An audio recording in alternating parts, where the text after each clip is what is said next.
Himachal fast express में देश और प्रदेशवासियों का स्वागत है। नमस्कार, मैं हूं हरीश और आज मैं आपके सामने जिस विषय को लेकर उपस्थित हुआ हूं वो है हिमाचल प्रदेश का शीतकालीन का विधानसभा सत्र, जो कि धर्मशाला स्थित तपोवन में शुरू हो गया हुआ है। हालांकि आज सत्र का जो है वो पहला दिन है और आज आपको ये देखने को मिला कि स्वर्ण आयोग के गठन के लिए काफी हजूम जो था वो देखने को मिला। हालांकि पूरे प्रदेश में जगह जगह पर पुलिस ने अपने नाके द्वारा लगाए गए और स्वर्ण समाज के लोगों को विधानसभा तपोवन में जो है वो इकट्ठा होने से रोका गया है। हालांकि इन स्वर्ण समाज के लोगों की जो मांग है वो पिछले 1 साल से चलती आ रही है, पर इस सत्र में जो था वो पहले दिन ही इतने लोग जो थे संख्या में मौजूद हुए, जिससे मुख्यमंत्री श्री जयराम ठाकुर जी को बाहर आके ये घोषणा करनी पड़ी कि 3 महीने के अंदर अंदर जो है वो स्वर्ण आयोग का जो है वो गठन किया जाएगा, जिसके बाद जो है कमीशन की रिपोर्ट लेके उसके ऊपर जो है वो डिसीजन दिया जाएगा। पर स्वर्ण समाज के लोग जो है कहीं ना कहीं ये लेके अड़े रहे कि उनको जो फैसला जो है वो निरंतर अभी ही चाहिए। इसके उपरांत जो है मुख्यमंत्री श्री जयराम ठाकुर जी ने उनको ये समझाने की कोशिश की कि एकदम से जो है वो कोई भी फैसला नहीं लिया जाता है। सबसे पहले उसकी आपके पास आयोग का गठन किया जाता है। गठन के बाद जो होते हैं वो कमीशन को रिपोर्ट दी जाती है और कमीशन के बाद ही जो फैसला जो जनता के हित के लिए है वो दिया जाता है। मैं आपको बता दूं कि ये शीतकालीन सत्र जो है तपोवन स्थित जो है वो पूरे साल में जो है एक बार होता है और 1 साल के रख रखाव का जो खर्चा है वो तकरीबन जो है वो 5 करोड़ रुपए का खर्चा आता है। पूरा मोटा-मोटा हिसाब लगाएँ तो पूरे महीने का खर्च जो है वो इस तपोवन को विधानसभा के रख-रखाव के लिए 50 लाख का जो है वो खर्चा आता है। पर जब भी यहाँ पे सत्र होता है तो कम से कम प्रदेश सरकार के ऊपर 5-6 करोड़ का जो है वो अतिरिक्त भार जो है सिर्फ 5-6 दिन के लिए और पड़ जाता है। तो ये जो कुल मिला के एक पूरे साल का जो तपोवन का जो खर्चा है आपके पास सरकार को 10 करोड़ रुपया जो है सरकार को जो है अपनी जेब से जो है वो लगाना पड़ता है। हालांकि ये सरकार जो अपनी जेब से जो लगाती है वो कहीं ना कहीं आम आदमियों का जो टैक्स का पैसा है वही लेके जो है वो तपोवन का जो है रख रखाव किया जाता है। अब यहां पे सोचने वाली बात है कि विपक्ष जिस मुद्दों के ऊपर जो है सरकार को घेरता नजर आ रहा है कि हमारे को एक नो कॉन्फिडेंस मोशन का जो है वो प्रस्ताव रखा जाए, जिसको विधानसभा के अध्यक्ष विपिन परमार जी ने जो है वो रिजेक्ट कर दिया। कांग्रेस का यह कहना था कि हम 1/3 बहुमत में यहां पे हैं और इस को कहीं ना कहीं जो स्वीकारा जाए और इसका जो आपके पास बहुमत का अविश्वास प्रस्ताव जो था वो प्रदेश सरकार का कहीं नाकामयाबी सिद्ध करने का जो कांग्रेस का था वो कहीं ना कहीं विचार था। पर उनकी ये मांग जो थी वो कहीं ना कहीं पूरी नहीं हुई और जो सदन का जो पहले दिन का सत्र था वो हंगामे की भेंट चढ़ गया। हालांकि ये काफी दिनों से जो है ये देखने को मिलता है कि जब भी सत्ता पक्ष या विपक्ष होता है तो ज्यादा से ज्यादा वॉकआउट और हंगामे की भेंट ही जो है वो सदन चढ़ता रहता है। हालांकि हिमाचल फास्ट एक्सप्रेस किसी भी राजनीतिक पार्टी से संबंध नहीं रखता है। जब लोकतंत्र के 3 स्तंभ काम करना बंद कर दे तो चौथा ही एक ऐसा स्तंभ होता है जो लोकतंत्र को एक सही राह जो है दिखाने की कोशिश करता है। हमसे बहुत सारे जो लोग हैं वो यही देखते हैं कि जब प्रदेश कांग्रेस की सरकारें होती थी तो भाजपा विपक्ष आउट करती थी, जब भाजपा की सरकार है तो कांग्रेस विपक्ष आउट करती है। कहीं ना कहीं ये मुद्दे जो हैं अब लोगों को पसंद नहीं आते हैं। लोग चाहते हैं कि एक सौहार्दपूर्ण में जो है वो माहौल में एक चर्चा की जाए ताकि प्रदेश की जो भी कमियां हैं, जो भी सरकारों की कमियां हैं, वो कहीं ना कहीं एक सुचारू रूप से करी जाए। पर कहीं ना कहीं राजनीतिक पार्टियां भाजपा, कांग्रेस या कोई अन्य दल भी जो है वो कहीं ना कहीं तत्कालीन जो भी सरकारें होती हैं उसके ऊपर जो है आरोप मढ़ते नजर आते हैं कि सरकार को ऐसा करना चाहिए, सरकार को वैसा करना चाहिए। तो कहीं ना कहीं जब एक सदन में जो चर्चा है वो पूरी तरह से नहीं हो पाती है, वो सदन कहीं ना कहीं बहिष्कार किए जाते हैं, वॉकआउट किए जाते हैं, तो वो खर्चा जो है एक प्रदेश की जो सरकार है वो कहीं ना कहीं वहन करना पड़ता है। मैं आपको फिर से बता दूं कि हिमाचल प्रदेश का कुल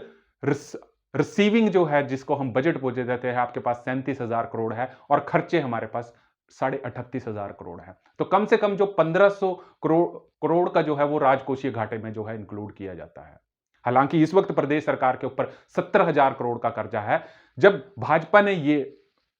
सरकार संभाली तो उस वक्त ये तत्कालीन उसके पहले जो कांग्रेस की गवर्नमेंट थी तो वो यही आंकड़ा 30,000 करोड़ था। 40,000 का करोड़ का जो आंकड़ा है वो इसीलिए बढ़ा कि कोरोना में कहीं ना कहीं पूरे भारतवर्ष में, पूरे विश्व में जो इकोनॉमी आपके पास ठप हुई, कहीं न कहीं उसको सरकार को रिवाइव करने के लिए सरकारों को कर्जा लेना पड़ा और उसको सही दिशा में ले जाने के लिए जो है, वो प्रदेश सरकार ने भी वैसा किया कि कुछ कर्जा लेके सरकार को ट्रैक्स में लिया। हालाँकि आप अभी आपने देखा कि इलेक्शंस हुए, इलेक्शंस में चारों सीटें जो थी वो कांग्रेस ने जीती, तो कहीं न कहीं कांग्रेस के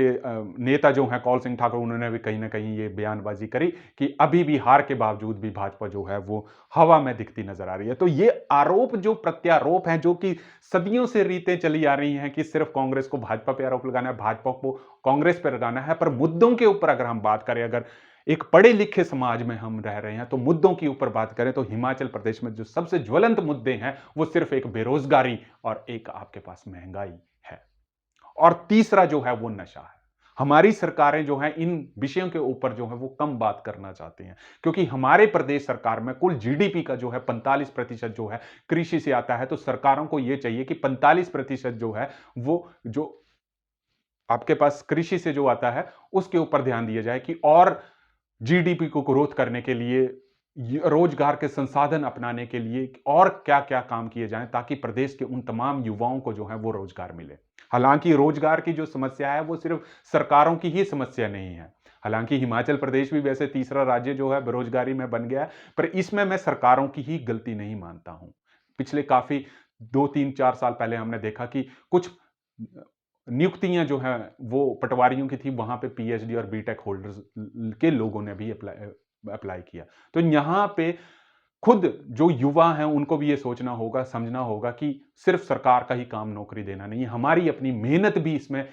होनी चाहिए ताकि प्रदेश सरकार के ऊपर जो है वो कर्जा जो है वो कम हो। मैं आपको एक सीधे तौर के ऊपर और चीज़ बता देना चाहता हूँ कि मान लीजिए कि प्रदेश सरकार की आय ₹100 है, तो ₹100 में से जो ₹25 हैं वो तनख्वाह में चले जाते हैं, जो भी सरकारी एम्प्लॉइज़ हैं। ₹10 जो हैं आपके पास पेंशन में चले जाते हैं, 6% आपके लोन इंटरेस्ट में चले जाते हैं, तो बचे हुए 48% जो है वो डेवलपमेंट में लगाया जाता है।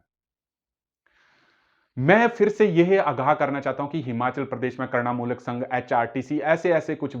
एचआरटीसी एक ऐसा विभाग है जिसको उभारना भी, जिसके ऊपर हमने पहले भी वीडियो बनाया था कि ये एक ऐसा विभाग है, इसको सरकार के ऊपर कुछ पॉलिसी बनानी चाहिए ताकि ये भी विभाग जो है कहीं न कहीं जो है वो प्रॉफिट में आए, ताकि हिमाचल प्रदेश की जीडीपी में भी इसका कहीं न कहीं योगदान रहे। पर ये चीज़ें सोचना सिर्फ़ सरकारों का काम है, उनके ऊपर पॉलिसीज़ मेकर का जो प्रिंसिपल सेक्रेटरी हैं या चीफ सेक्रेटरी हैं, उनका भी ये कहीं न कहीं दायित्व बन जाता है कि इन चीज़ों के ऊपर सोचें। तो विपक्ष जब इन चीज़ों के ऊपर चर्चा ही नहीं करना चाहता है या तत्कालीन सरकार जो है इन मुद्दों के ऊपर चर्चा नहीं करना चाहती, एक-दूसरे के ऊपर आरोप मढ़ते नज़र आते हैं और लोगों के टैक्स की जो पैसा है वो बर्बाद किया जाता है। तो मैं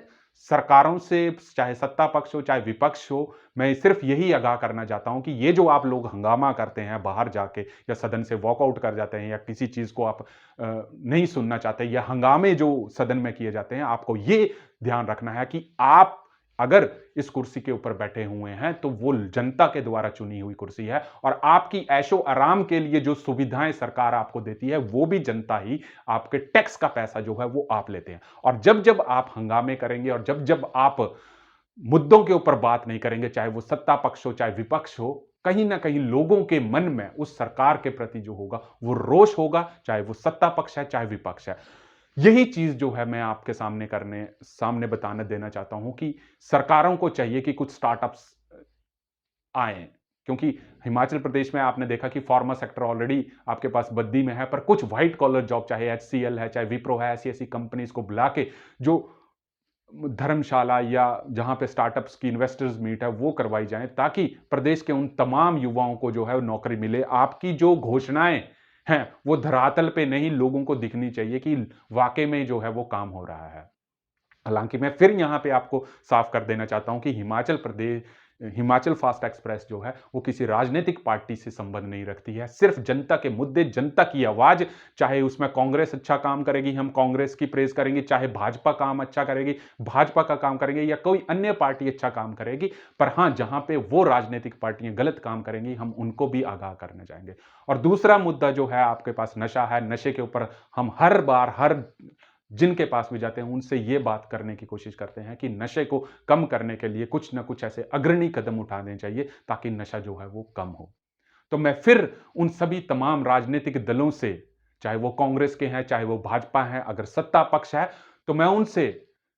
हाथ जोड़ के ये विनती करता हूं कि विपक्ष की भी बातें सुने और विपक्ष से भी ये प्रार्थना करता हूं कि सत्ता पक्ष में आप अपनी जो बात है वो एक तरीके से रखिए। आप उस सदन को, जो तपोवन है जिस पे पूरे साल का खर्चा 5 करोड़ है और शिमला से जो पूरा सेक्रेटेरिएट तपोवन पहुंच गया उसके रखरखाव के लिए भी खर्चा जो है 5 करोड़ है, तो वो आपके सैर सपाटे के लिए नहीं है, वो सिर्फ लोगों के मुद्दे, लोगों की बात सुलझाने के लिए है। तो मैं आपसे भी आशा करता हूं कि सिर्फ जनता के मुद्दों के ऊपर बात को ध्यान दिया जाए, जनता के मुद्दों की बात की जाए, चर्चा की जाए, और अगर ये चर्चा नहीं होती है तो कहीं ना कहीं जो आम लोगों का टैक्स का पैसा है वो आप तो हंगामे कर देंगे, आप सदन से वॉकआउट कर जाएंगे, पर आम जनता का जो पैसा है, जो टैक्स के रूप में हम लोग जो देते हैं, वो कहीं ना कहीं जो है वो बर्बाद हो जाता है। तो और हिमाचल प्रदेश की जो जनता है वो भली भांति ये जानती है कि मुद्दे जो चाहे जो मर्जी हो, मुद्दे चाहे जो मर्जी हो, सिर्फ सभी पार्टियों का और सभी लोगों का एक ही मकसद होना चाहिए, हिमाचल प्रदेश की अर्थव्यवस्था में सुधार। जितना ज्यादा अर्थव्यवस्था में सुधार होगा उतना ही ज्यादा जो है वो विकास होगा। तो मैं आशा करता हूं कि जो बाकी के सदन के बचे हुए 5 दिन है, हालांकि मुख्यमंत्री जयराम ठाकुर जी 2 दिन ही सदन में बैठेंगे, 3 दिन वो कहीं और रहेंगे, तो ये जो 5 दिन का जो विधानसभा का सत्र है इसको हंगामे की भेंट ना चढ़ाएं, इससे वॉकआउट करने की कोशिश ना की जाए, ताकि हम लोगों का, हम हिमाचल प्रदेश के तमाम लोगों का जो कि टैक्स का पैसा सरकार को देखते हैं और उस टैक्स से पैसे आप लोगों तक रख रखाव और आपको जो सुख सुविधाएं जो हम लोग आप लोगों को देते हैं उसका कहीं ना कहीं जो है वो एक इज्जत रखी जाए, लोगों के पैसों की, लोगों के टैक्स की, ताकि सद्भावपूर्ण जो है ये विधानसभा सत्र हो, निचले हिमाचल के लोगों को भी कुछ फायदा मिले। तो मैं ये आशा करता हूं कि आने वाले जो कुछ दिन हैं वो पूरी तरीके से जो है वो सही तरीके से जो है विधानसभा का जो है सत्र, जिसको शीतकालीन सत्र कहा जा रहा है, वो पूरे सौहार्दपूर्ण ढंग से जो है उन चर्चाओं, उन मुद्दों के ऊपर बात की जाए जो हिमाचल प्रदेश के असली मुद्दे हैं, ताकि हिमाचल प्रदेश का जो है विकास जो है होता रहे। तो जुड़े रहिए हरीश वर्मा के साथ हिमाचल फास्ट एक्सप्रेस के लिए।